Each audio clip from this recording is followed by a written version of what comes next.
الحمد لله نحمده ونستعينه ونستغفره ونؤمن به ونتوكل عليه ونعوذ بالله من شرور أنفسنا ومن سيئات أعمالنا من يهده الله فلا مضل له ومن يضلله فلا هادي له ونشهد أن لا إله إلا الله وحده لا شريك له ونشهد أن سيدنا ومولانا محمدًا عبده ورسوله صلى الله عليه وسلم.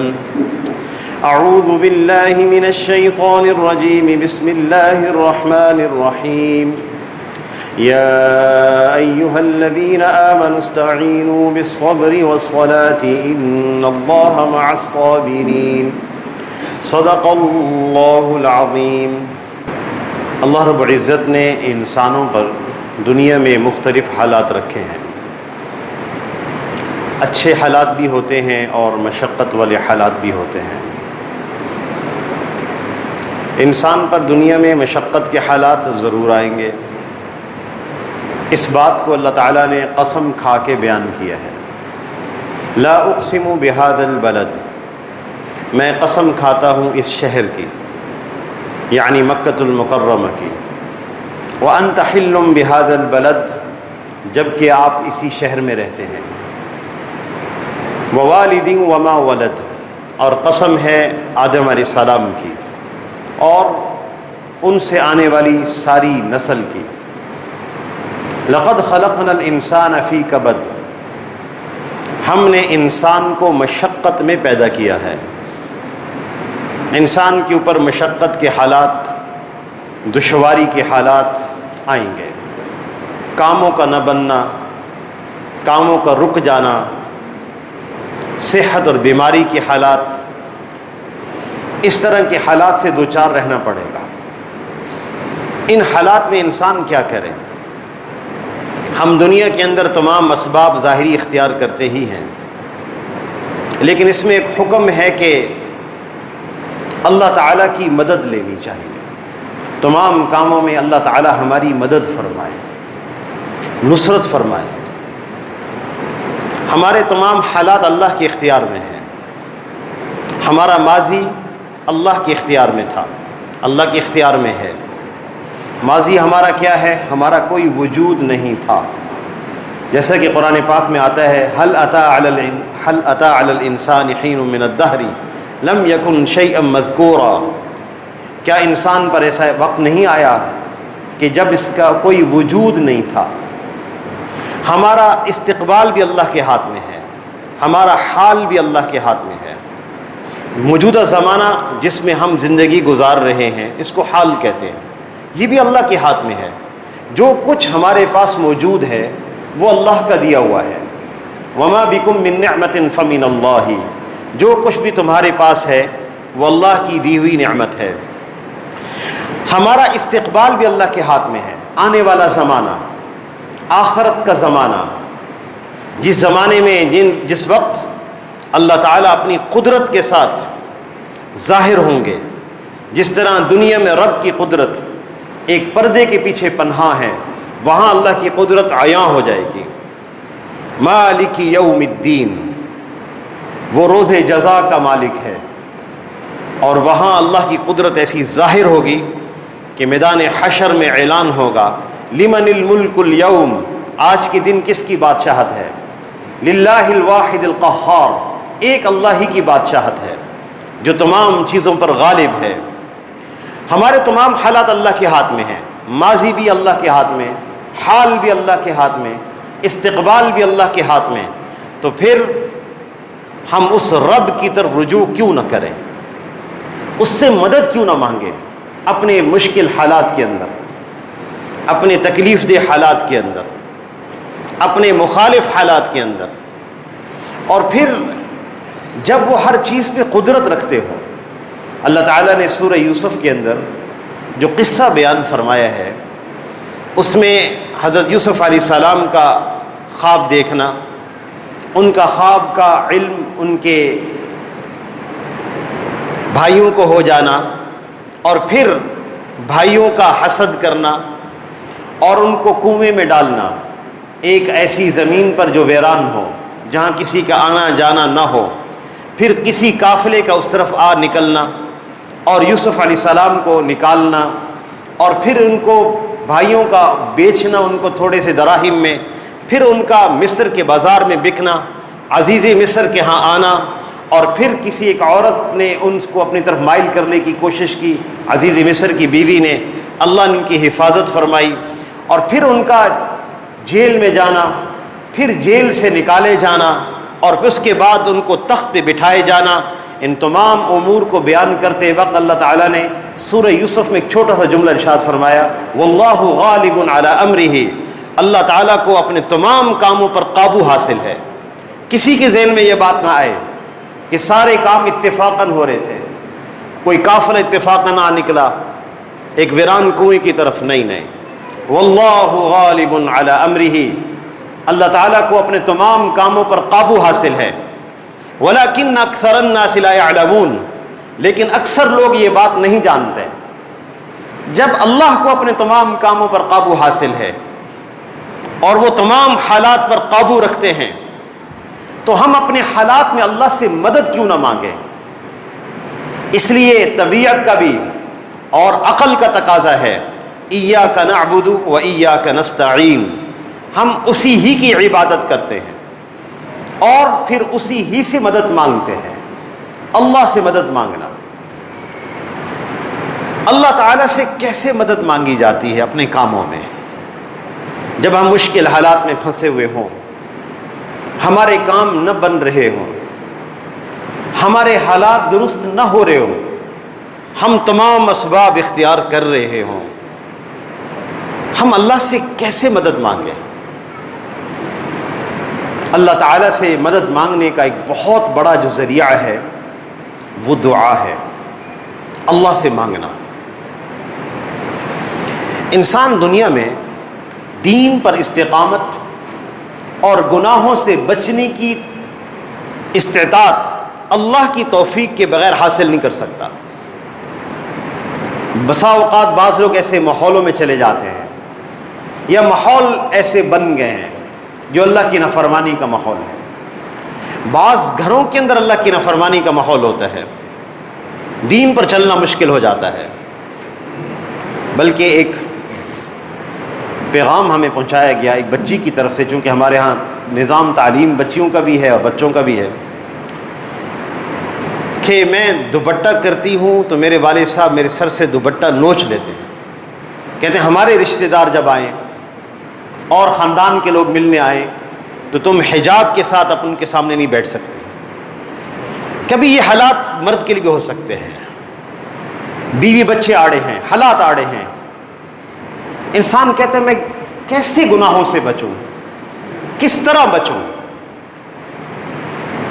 یاد رکھیے گا، اگر کل قیامت کے دن اللہ کے حضور ہم حاضر ہوں اور اللہ تعالی ہم سے سوال کرے کہ تم نے اپنی زندگی میں اپنے آپ کو گناہوں سے کیوں نہیں بچایا، تو ہم یہ کہیں کہ ہم مجبور تھے، کوئی راستہ نہیں تھا، اور اللہ تعالیٰ فرمائیں کہ کیا تم نے یہ آیت نہیں پڑھی تھی، ان اللہ علی کل شیء قدیر، اللہ تعالیٰ ہر چیز پر پوری قدرت رکھتے ہیں، مجھ سے مانگا کیوں نہیں؟ تم مجھ سے مانگتے اور پھر میں تمہیں حفاظت دیتا۔ اس لیے آپ صلی اللہ علیہ وسلم نے ہمیں دعا تعلیم دی، سکھائی۔ جب آدمی گناہوں سے نہ بچ پا رہا ہو، نافرمانی والی زندگی نے اس کا احاطہ کر لیا ہو، تو ہم کس طرح بچ سکیں، کس طرح اللہ کی مدد اس معاملے میں آئے؟ آپ صلی اللہ علیہ وسلم کی دعا ہے، اللہم انا قلوبنا، عربی میں یاد ہو جائے عربی میں مانگے، اردو میں یاد ہو جائے اردو میں مانگے۔ اگر میں کسی گناہ سے نہیں بچ رہا، میں بچ پا نہیں رہا، میرا ماحول ایسا بن گیا ہے میں نافرمانی سے نہیں نکل سکتا، تو کیا میں رب سے نہ مانگوں؟ اللہم ان قلوبنا ونواسینا، اے اللہ ہمارے دل، ہماری پیشانیاں، وجوارحنا بیدک، ہمارے اعضاء تیرے ہاتھ میں ہیں، لم تملکنا منہا شیئا، اس میں سے کسی چیز کے بھی ہم مالک نہیں ہیں۔ فَإِذَا فَعَلْتَ بِنَا ذَلِكَ، اگر ایسا ہی ہے، جب کہ ایسا ہی ہے، فَكُنْ بِنَا أَنْتَ وَلِيَّنَا، تو ہی ہمارا کارساز بن جا، وَاہْدِنَا إِلَىٰ سَوَاءِ السَّبِيلِ، ہمیں سیدھے راستے کی ہدایت دے دیں۔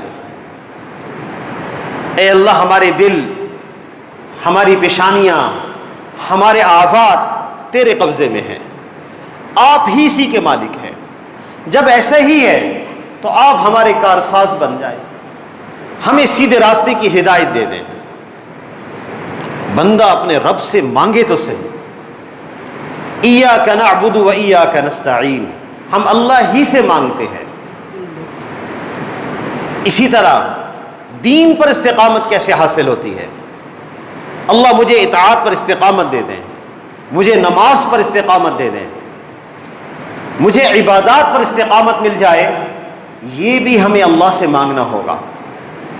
اور ہم کیوں نہ مانگے اس رب سے جو یکا یک حالات بدلنے پر پوری قدرت رکھتے ہیں، یکا یک حالات بدلتے ہیں۔ اللہ تعالیٰ نے وہ واقعات ہمیں قرآن پاک میں سنائے ہیں تاکہ وہ لوگ جو مایوس ہو گئے کہ ہمارے کام سیدھے نہیں ہوتے، ہمارے مسائل حل نہیں ہوتے، وہ مایوسی سے باہر آئے، وہ ہم سے مانگے تو صحیح، ہم سے سوال تو کرے۔ آپ صلی اللہ علیہ وسلم جب جنگ بدر کے لیے تشریف لائے، اور آپ کے علم میں ہے کہ بدر میں لڑائی کے لیے آپ صلی اللہ علیہ وسلم اپنی جماعت کو لے کر نہیں نکلے تھے، وہ صرف ابو سفیان کے قافلے پر حملہ تھا جو شام سے آ رہے تھے، اور ابو سفیان کو جب علم ہو گیا تو وہ جدہ کے راستے سے ساحل کی پٹی کے ساتھ ساتھ مکہ کی طرف نکل گئے، اپنے قافلے کو صاف بچا گئے اور مکہ والوں کو تیار کر دیا حضور صلی اللہ علیہ وسلم سے مقابلے کے لیے۔ تو ابو جہل 1000 کا لشکر لے کے بدر میں آ کے ٹھہرا۔ آپ صلی اللہ علیہ وسلم کے ساتھ 313 لوگ نہتے تھے، بغیر تیاری کے تھے۔ جب یہ حضرات بدر کے قریب پہنچے تو آپ صلی اللہ علیہ وسلم نے اللہ سے مانگا۔ یہ قصہ ہمیں قرآن پاک میں اس طرح سنایا گیا ہے، اذ تستغیثون ربکم، وہ وقت یاد کرو، ان باتوں کو دہراؤ، ان باتوں کو یاد کرو جب مشکل حالات ہوتے ہیں، راستہ نہیں ہوتا اور رب سے انسان مدد مانگتا ہے، پھر اللہ یکا یک کیسے حالات انسان کے بدلتے ہیں۔ اذ تستغیثون ربکم، جب تم اپنے رب سے مانگ رہے تھے، فریاد کر رہے تھے، فاستجاب لکم، تمہارے رب نے تمہاری دعا سن لی، انی ممدکم بألف من الملائکۃ مردفین، 1000 فرشتے تمہاری مدد کے لیے اتارے، وما جعلہ اللہ الا بشرا، یہ تمہاری خوشخبری کے لیے تھے، ولتطمئن بہ قلوبکم، دل کے اطمینان کے لیے تھے، وما النصر الا من عند اللہ، وگرنہ مدد صرف اللہ کے پاس سے آتی ہے، مدد صرف اللہ سے آتی ہے۔ ان اللہ عزیز حکیم، اللہ تمام چیزوں پر غالب ہے اور حکمت والے ہیں۔ حضرات صحابہ کرام جب بدر کے میدان میں آئے، دشمن کا 1000 لشکر دیکھ کر طبعی گھبراہٹ پیدا ہو گئی، گھبراہٹ کی کیفیت پیدا ہو گئی، اور ہوتی ہے، ظاہر نظر آ رہا ہے 1000 انسان اسلحہ سے لیس، کیل کانٹے سے لیس، 313 مقابلے میں ہیں، کیسے مقابلہ ہو سکتا ہے؟ گھبراہٹ طاری ہو گئی۔ دوسرا، جب وہ لوگ آئے، ان لوگوں نے، ابو جہل نے اپنے لشکر کا پہلا پڑاؤ بدر میں کیا اور پہلے پہنچے، اس لیے صحیح میدان کا انتخاب جنگ کے لیے اپنے لیے کر لیا۔ پانی کے کنویں سب پر قبضہ ہو گیا۔ نمبر 2، وہ میدان چناؤ کیا جو مٹی کا بنا ہوا تھا، اور صحابہ کرام رضی اللہ عنہم اجمعین جس میدان میں آ کے ٹھہرے وہ ریت کا میدان تھا۔ ریت میں پاؤں نہیں جمتے، اور جنگ میں پاؤں کا جمنا ضروری ہے، اور مٹی میں پاؤں جم جاتے ہیں، اور پانی کی حاجت ہوتی ہے، 5 وقت نماز پڑھنی ہے، اور ضروری باتیں ہیں، پانی نہیں ہے، اب یہ سارے حالات ہیں۔ اللہ اکبر، گھبراہٹ کی وجہ سے نیند نہیں آ رہی تھی، طبعی خوف لاحق ہو گیا۔ نیند جو ہوتی، نیند ایک گہری نیند اللہ کی بہت بڑی نعمت ہوتی ہے۔ ڈپریشن، گھبراہٹ، خوف، انزائٹی، اس کا سب سے بڑا علاج گہری نیند کا آنا ہے۔ نیند آ نہیں رہی، رات کا وقت ہو گیا، صبح لڑنا ہے، بلکہ ابھی سعودی عربیہ میں ایک مقابلہ تھا، مسابقہ تھا عالمی سطح کا، اور بہت بڑا انعام بھی اس میں تھا ماشاءاللہ، کئی کروڑ کی رقم ریال کی صورت میں دی گئی۔ اس میں ایک جو ان میں منصفین تھے اس کا امتحان لینے والے مسابقے میں، ان میں ایک ہمارے استاد محترم قاری احمد میاں تھانوی صاحب بھی تھے دامت برکاتہم العالیہ۔ وہ فرماتے ہیں کہ ایک جو ہے مسابقے کی مختلف جو ہے صورتوں میں ایک نوجوان ایران کا تھا، وہ مقابلہ جیتتا آ رہا تھا، جیتتا گیا، آخری مرحلے میں ہم داخل ہو گئے، ہم 12 منصفین تھے پورے ورلڈ سے، وہ مقابلہ سعودی عرب میں ہوا۔ تو مقابلہ آخری فائنل راؤنڈ میں داخل ہوا تو رات ہوئی، صبح جب وہ بچہ مقابلے کے لیے آیا پڑھ ہی نہیں سکا، مقابلے میں وہ بچہ باہر ہو گیا، دوسرے جیت گئے۔ میں نے اس بچے کو بلایا، میں نے کہا کیا وجہ تم پڑھ نہیں سکے؟ کہنے لگے گھبراہٹ کی وجہ سے نیند نہیں آئی، نیند نہ آنے سے گلا متاثر ہو گیا، اعضاء متاثر ہو گئے، فہم متاثر ہو گیا، مقابلے سے باہر ہو گئے۔ بدر کے میدان میں رات ہے، نیند کسی کو نہیں آ رہی، اللہ کی عجیب مدد ہوئی۔ میں نے آپ سے ایک بات عرض کی ہے، دعا انسان اپنے رب سے مانگے، اللہ یکا یک حالات بدلنے پر قدرت رکھتے ہیں، سارے حالات ان کے اختیار میں ہیں۔ پانی کی کنویں ان کے پاس، بہترین میدان لڑنے کے لیے مٹی کا ان کے پاس، اسلحہ ان کے پاس، 1000 کا تعداد ان کے پاس۔ تو قرآن پاک میں آتا ہے کہ اللہ تعالیٰ نے بارش دی، ایک تو قرآن میں آتا ہے اذ یغشیکم النعاس امنۃ منہ، وہ وقت یاد کرو، یہ مجھے اور آپ کو کہا جا رہا ہے، وہ وقت یاد کرو جب تمہاری گھبراہٹ دور کرنے کے لیے ہم نے تمہیں گہری نیند تمہارے اوپر طاری کر دی۔ اللہ تعالیٰ نے سارے مجمع کو گہری نیند دے دی، سب سو گئے، صرف حضور صلی اللہ علیہ وسلم کی ذات جاگنے والی تھی۔ اس گہری نیند سے گھبراہٹ دور ہو گئی، خوف بھی دور ہو گیا، اور نیند ایسی رہی کہ صبح میدان بدر میں جنگ کے دوران بھی اونگ آتی رہی۔ دوسرا وَيُنَزِّلُ عَلَيْكُم مِّنَ السَّمَاءِ مَاءً، ہم نے آسمان سے پانی اتارا، بارش ہوئی موسلا دھار، صحابہ کرام نے ریت میں گڑھے کیے اور پانی اس میں جمع ہو گیا، حوض بن گئے، اور بارش ہوتی ہی ریت جم گئی اور جہاں مٹی تھی وہاں کیچڑ ہو گیا۔ وَيُنَزِّلُ عَلَيْكُم مِّنَ السَّمَاءِ مَاءً، رب حالات بدلنے پر پوری قدرت رکھتے ہیں۔ لِيُطَهِّرَكُم بِهِ، ہم نے اس پانی کے ذریعے تاکہ ہم تمہیں پاک کریں۔ وَيُذْهِبَ عَنكُم رِجْزَ الشَّيْطَانِ، شیطانی وساوس دور کر دیں۔ وَلِيَرْبِطَ عَلَىٰ قُلُوبِكُمْ، تمہارے دلوں کو باندھ دیں۔ وَيُثَبِّتَ بِهِ الْأَقْدَامَ، اور تمہارے پاؤں کو مضبوط کر دیں۔ ہم اس رب سے اپنے حالات میں مدد کیوں نہ مانگیں؟ ہم عبادات میں اللہ سے توفیق کیوں نہ مانگیں؟ عبادات اللہ کی توفیق کے بغیر نہیں ہو سکتی، نماز اللہ کی توفیق کے بغیر پابندی سے ادا نہیں ہو سکتی۔ ہم اللہ سے کیوں نہ مانگیں؟ میرے حالات، میرے مسائل، میں دین پر نہیں چل سکتا، میرے لیے مشکلات ہیں، میرے لیے مسئلے ہیں، میں دین پر نہیں چل سکتا، میں 5 وقت پابندی سے نماز نہیں پڑھ سکتا۔ آپ صلی اللہ علیہ وسلم نے ہمیں دعا تعلیم فرمائی، اللہم انی اسألوک تمام الصلاتی، ایسی دعائیں کوئی نبی مانگ سکتے ہیں؟ غیر نبی کے دل میں ان دعاؤں کا مضمون، اس کا خیال تک نہیں گزر سکتا۔ ہمیں وہ دعائیں مانگنی چاہیے جو آپ صلی اللہ علیہ وسلم نے مانگی ہے اور امت کو تعلیم دی ہے۔ اللہم ان قلوبنا، اللہم انی اسألوک تمام الوضوء، اے اللہ میں آپ سے اس طرح کے کامل وضو کی توفیق چاہتا ہوں جس سے آپ راضی ہو جائیں۔ ایسی کو دعا کر سکتے ہیں؟ اے اللہ ایسے کامل وضو کی توفیق عطا فرما جس سے تو راضی ہوتا ہے۔ وہ تمام الصلاتی، ایسی کامل نماز کی توفیق عطا فرما جس سے تو راضی ہوتا ہے۔ وہ تمام مغفرتی کا، جملہ مغفرت کا سوال کرتا ہوں۔ وہ تمام رضوانی کا، اپنی ساری زندگی تیری رضا کے مطابق گزارنا چاہتا ہوں، اس کا سوال کرتا ہوں، توفیق عطا فرما دے۔ ہم اللہ سے مانگے تو صحیح، وہ عطا نہ کریں۔ ان ربک حی کریم، تمہارا رب بہت زیادہ حیا کرنے والا ہے، بہت زیادہ کریم ہے۔ اس بات سے حیا کرتے ہیں کہ کوئی ہاتھ اٹھے اور اس کو خالی لٹا دے، ان یردہما صفرا۔ اپنے کاموں میں مدد لینے کا ایک بہت بڑا ذریعہ دعا ہے۔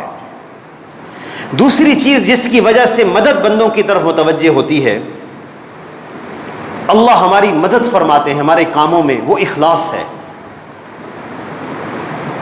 آپ صلی اللہ علیہ وسلم کا واضح ارشاد ہے، اللہ تعالیٰ اپنی امت کی مدد فرماتے ہیں بدعوتہم وصلاتہم واخلاصہم، ان کی دعاؤں کی وجہ سے، ان کی نماز کی وجہ سے، ان کے اخلاص کی وجہ سے۔ اللہ تعالیٰ نے مجھے کسی آفس میں جاب کی توفیق دی ہے، میں کام کرتا ہوں، میرا رزق کا سلسلہ وہاں سے ہے، میں اس سی او سے مخلص ہو جاؤں، میں اپنے کام سے مخلص ہو جاؤں، میں اپنے سی او کو دھوکہ نہ دوں، میں نیت کر لوں ٹھیک ہے اس کا لہجہ، اس کا رویہ میرے ساتھ روکھا ہے، میں اپنے کام سے مخلص ہوں، میرے 8 ساعات ہیں، 8 گھنٹے ہیں، میں اس میں اپنی ذاتی ضرورت کے لیے گھنٹے صرف نہیں کرتا، جو کام ذمے میں وہ کرتا ہوں، یہ بندہ مخلص ہے۔ اگر اخلاص پیدا ہو جائے، میں نے ایک مثال دی ہے، اللہ تعالیٰ کی مدد اس بندے کے ساتھ ہو جائے گی، اس کے سارے کام اللہ کی مدد کے ساتھ ہوں گے، اس کی دنیاوی حاجتوں میں اس کے ساتھ اللہ کی مدد ہوگی۔ مدد کے اترنے کا ایک بہت بڑا ذریعہ صلاۃ بھی ہے، نماز بہت بڑا ذریعہ۔ یا ایھا الذین آمنوا استعینوا بالصبر والصلاۃ، اے ایمان والو اللہ سے مدد مانگو صبر کے ذریعے سے اور نماز کے ذریعے سے، اللہ سے مدد مانگو۔ آپ صلی اللہ علیہ وسلم کے بارے میں آتا ہے، اذا حزبہ امر صلی، جب بھی ان کو کوئی مشکل امر پیش آتا تھا وہ فوراً نماز کی طرف متوجہ ہو جاتے تھے، نماز ادا کرتے تھے۔ جب کوئی تکلیف پیش آئے، جب کوئی کام پیش آئے، ہم نماز کی طرف متوجہ ہو جایا کریں، 2 رکعت نماز صلاۃ الحاجت پڑھنے کی عادت بنائیں، ہم اللہ سے مدد مانگا کریں۔ اور دوسری چیز، صبر پر بھی اللہ تعالیٰ کی مدد کا ظہور ہوتا ہے، صبر پر بھی اللہ تعالیٰ مدد فرماتے ہیں۔ صبر کے کئی معنی ہوتے ہیں، ایک معنی ہوتا ہے آدمی گناہوں سے بچے، ایک معنی ہوتا ہے دین پر استقامت اختیار کرے، اور ایک معنی ہوتا ہے صبر کا اللہ تعالیٰ سے ہم شکوہ نہ کریں، چاہے کیسے حالات کیوں نہ ہو، اللہ سے شکوہ نہ کریں، ہم اللہ تعالیٰ سے یوں نہ کہیں کہ آپ نے ایسا ہمارے ساتھ کیوں کیا، ہم ایسا نہ کہیں کہ آپ نے دنیا میں ہمیں تکلیف میں رکھا ہے، پریشانیوں میں رکھا ہے، کوئی کام میرے تو ہوتے نہیں ہیں، اور لوگوں کے ہو جاتے ہیں، پتہ نہیں ہمارے نہیں ہوتے۔ دعا کے بارے میں بھی لوگ کہتے ہیں جی پتہ نہیں ہماری تو قبول نہیں ہوتی ہے، اوروں کی ہو جاتی ہیں، ہم نے تو جب بھی مانگا ہمیں نہیں ملا، ہم نے وظائف بھی کیے ہمیں نہیں ملا، ہم نے تو اٹھ اٹھ کے راتوں کو بھی مانگا اور نہیں ملا،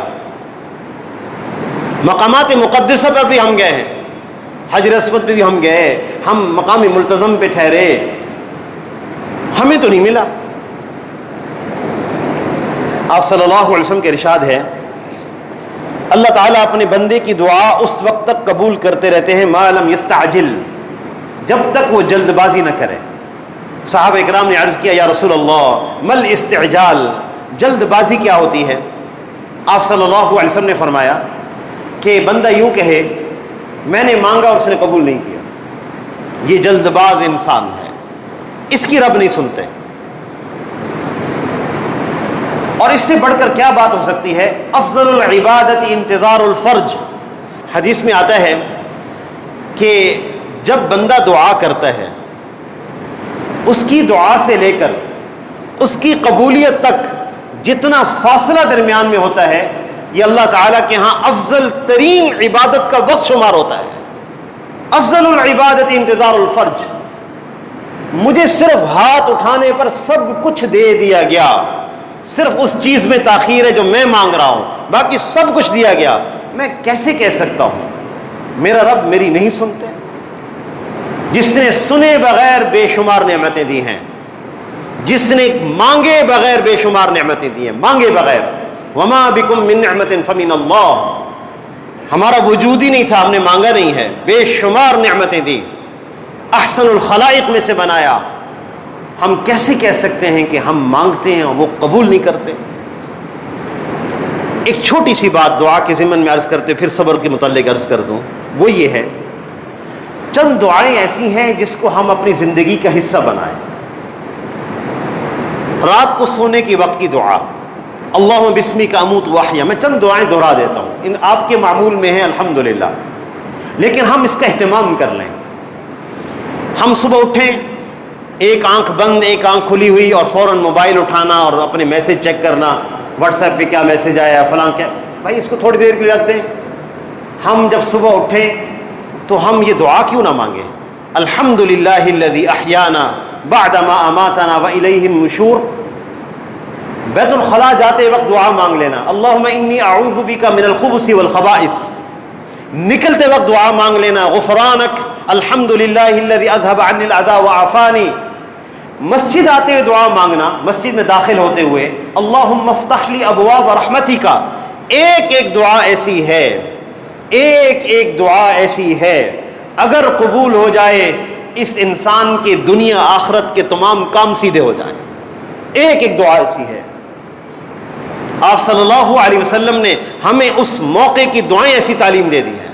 یہ معمولی دعا ہے جو ہم مسجد میں داخل ہوتے ہوئے مانگتے ہیں، اللہم افتح لی ابواب رحمتک، اے اللہ اپنی رحمت کے دروازے کھول دے۔ وہ رحمت کا دروازہ کھول دے تو دنیا آخرت کے سارے کام سیدھے ہو جائیں۔ اس لیے یہ دعائیں زبان پر ورد کی طرح ہوں، بچوں کو بھی تعلیم دی جائے، ان کی زبانوں پر بھی دعائیں ورد کی طرح ہوں۔ تو صبر یہ ہے کہ اللہ سے شکوہ نہ کیا جائے۔ اور آخری بات، اللہ تعالیٰ کی مدد صدقہ پر بھی بہت بڑی ہوتی ہے۔ انسان صدقہ دے رہا ہو، اللہ کی راہ میں خرچ کرتا ہو۔ ہمارے آس پاس مساکین ہوتے ہیں، ضرورت مند ہوتے ہیں، ایسے لوگ ہوتے ہیں جو اپنے گھر کے خراجات نہیں چلا سکتے، میرے آس پاس ہوتے ہیں، میرے خاندان کے لوگ ہیں، میرے اقربا ہیں، میرے متعلقین ہیں، ان پر نگاہ رکھنا، صدقہ دینے کا اہتمام کرنا، چاہے تھوڑا کیوں نہ ہو۔ آپ صلی اللہ علیہ وسلم کے ارشاد ہے، ما من مسلم کسا مسلما ثوبا، جو کسی مسلمان کو کپڑا پہنا دے، جو کسی مسلمان کو کپڑا پہنا دے، ما دام فی حفظ اللہ، وہ اس وقت تک اللہ کی حفاظت میں رہے گا جب تک پہننے والے شخص پر اس کپڑے کا ایک دھجی یا اس کپڑے کا ایک چیتھڑا باقی رہے۔ کسی کو اگر ہم کپڑا پہنا دیں، اللہ کی مدد صدقہ کے ساتھ بہت بڑی ہوتی ہے۔ مسلم شریف کی ایک روایت ہے، یہ جو صدقہ دینا ہے، صدقہ، اس پر نظام عالم کیسے حرکت میں آتا ہے۔ اللہ بادلوں کا نظام، ہواؤں کا نظام، پانیوں کا نظام ایک انسان کے لیے مقرر کر دیتے ہیں۔ مسلم شریف کی روایت ہے، ابو ہریرہ رضی اللہ تعالیٰ عنہ اس کے راوی ہیں، وہ فرماتے ہیں کہ ایک دفعہ نبی صلی اللہ علیہ وسلم نے ہمیں فرمایا، ایک آدمی صحرائی زمین میں تھا، بِأَرْضٍ فُلَاطٍ، صحرائی زمین میں تھا، اس نے بادلوں سے ایک آواز سنی، اور اللہ تعالیٰ نے یہ سنائی اور یقیناً ہماری تعلیم کے لیے تھی۔ یہ نظام اللہ کے اختیار اور قدرت میں ہے۔ بادلوں سے آواز آتی، اسقا ارض فلان، فلاں آدمی کی زمین سیراب کرو۔ بادلوں سے پانی برسا، پتھریلے کھال کے اندر وہ پانی چلا، یہ آدمی ساتھ ساتھ چلنا شروع ہو گیا۔ ایک باغ میں پانی پہنچتا ہے، وہاں ایک آدمی پھاوڑا لیے راستہ بنا رہا ہے پانی کو پھیلانے کا۔ انہوں نے ان سے پوچھا کہ آپ کا نام کیا ہے؟ وہ کہنے لگے میرا نام فلاں ہے۔ وہ کہنے لگے بھائی، اس نے پوچھا آپ نے مجھ سے نام کیوں پوچھا؟ کہنے لگے میں نے آپ کے نام کو آسمانوں سے سنا، بادلوں میں سنا کہ فلاں آدمی کی زمین سیراب کر دی جائے۔ آپ کا عمل کیا ہے؟ وہ کہنے لگے میرا عمل یہ ہے، جتنی کمائی اس باغ سے ہوتی ہے میں اس کے 3 حصے کرتا ہوں۔ ایک حصہ میں اپنے گھر والوں پہ خرچ کرتا ہوں، ایک حصہ میں اس زمین پہ خرچ کرتا ہوں، اور ایک حصہ اللہ کی راہ میں صدقہ کر دیتا ہوں۔ اللہ تعالیٰ نے پورے نظام کو حرکت دے دی ایک انسان کے لیے۔ اس لیے صدقہ اللہ تعالیٰ کی مدد کو لینے کا بہت بڑا ذریعہ ہے۔ تو ہمارے کاموں میں جو مشکلات ہوتی ہیں، رکاوٹیں ہوتی ہیں، موانع ہوتے ہیں، تو دعاؤں کے ذریعے سے اللہ سے مدد مانگنا، اور نماز کے ذریعے سے اللہ سے مدد مانگنا، اپنے کاموں میں ہم مخلص ہو جائیں اللہ ہماری مدد فرمائیں گے، اور صدقہ کے ذریعے سے اللہ سے مدد مانگنا، یہ ذرائع ہوتے ہیں نصرت خداوندی کو اپنی طرف متوجہ کرنے کے۔ اللہ تعالیٰ سے دعا ہے اللہ ہم سب کو عمل کی توفیق عطا فرمائے۔ وآخر دعوانا ان الحمد للہ رب العالمین۔